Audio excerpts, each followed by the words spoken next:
Apakah menerima upah atau amplop setelah kita dakwah termasuk hal yang bisa mengurangi keikhlasan? Tergantung niat kita.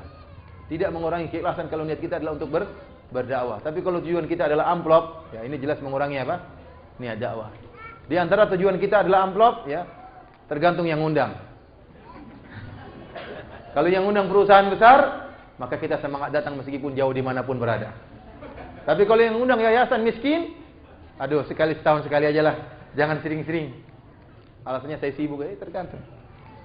Oleh karenanya itu kembali kepada ustaz-ustaz, tidak perlu menuduh ustaz, ya tidak boleh, ini rahasia ustaz dengan Allah. Ya.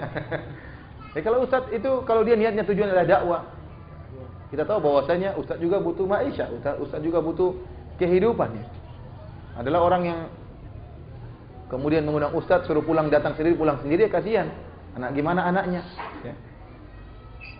Orang yang mengerti akan beri kelebihan kepada ustaz agar dia bisa gunakan untuk keluarganya.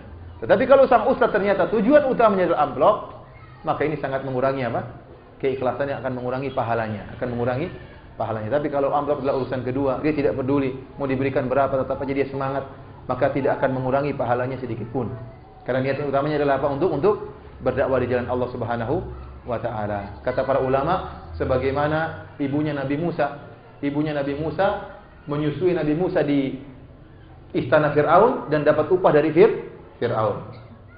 Paham atau tidak? Tujuan dia untuk, tahu kan kisah Nabi Musa?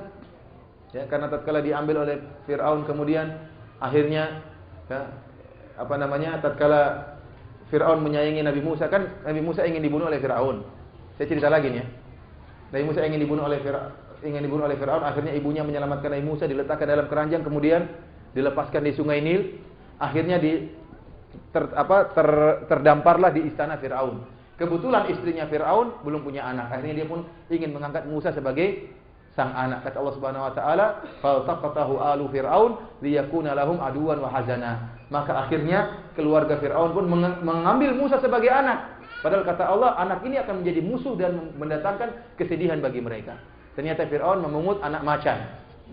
Artinya bukan anak macan, Musa bukan anak macan, bukan, artinya akan menyerang dia tatkala sudah besar. Setelah itu Fir'aun pun, ibu istrinya pun cinta kepada Nabi Musa.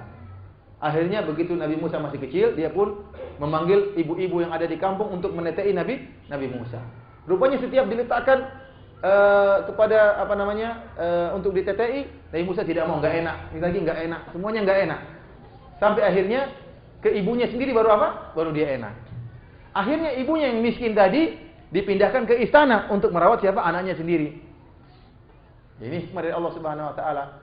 Orang yang berdakwah tidak mengharapkan amplop, kemudian dikasih amplop, sebagaimana ibunya Nabi Musa yang memang ingin menyusui anaknya sendiri, kemudian dikasih upah dari Fir'aun. Dia menerima upah tersebut, tidak mempengaruhi keikhlasannya sama sekali. Maksud saya,